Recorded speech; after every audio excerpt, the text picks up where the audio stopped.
శ్రీ గురుభ్యో నమ. హరి ఓం. ఇప్పుడు మనం చూస్తున్నటువంటి దేవాలయం ఏది అంటే అండి, కాశీఖండంలోనే చాలా గొప్ప దేవాలయం అండి, వటుక భైరవుడి యొక్క దేవాలయం. మనకి కాశీ క్షేత్రంలో ఈ యొక్క వటుక భైరవుడికి చాలా మహిమ కలిగినటువంటిదండి.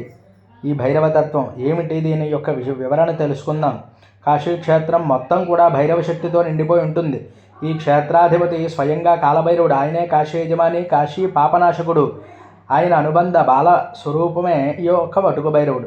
వటుక అంటే బాలుడు అని. అంతర్యామి శివశక్తుల ఆటపాటల్లో ప్రబలంగా ప్రదర్శితమయ్యే బాలభైరవ స్వరూపమే ఈ వటుక భైరవుడు.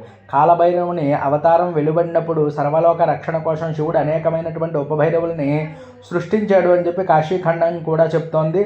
అందులో శ్రేష్టమైనటువంటి శక్తివంతుడు ఎవరు అంటే ఈ వటుక భైరవుడు.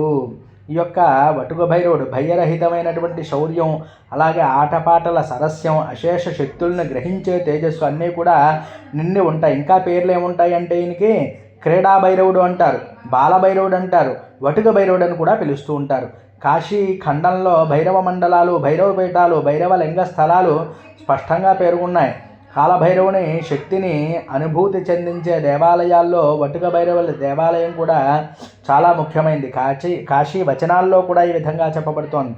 వటుకో బాలరూపోసౌ భైరవో భక్తవత్సలః యః పూర్వకల్పే దేవేశ శివేచ్ఛాయా సముద్భవ.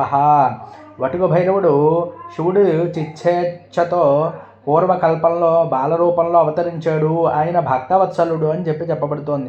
ఈయన్ని దర్శనం చేసుకున్నంత మాత్రానే దారి ప్రమాదాలు, దోపిడీ ప్రమాదాలు, అపశకునాలు, ఆత్మబలహీనత అన్నీ దూరం అవుతాయి అని చెప్పబడుతోంది. మరి ఈయనకి అష్టమి తిథి చాలా ప్రీతికరం.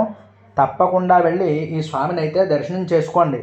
శత్రు నివారణ, దృష్టి నివారణ కూడా జరుగుతాయి. హరి ఓం. దత్సతు. స్వస్తి.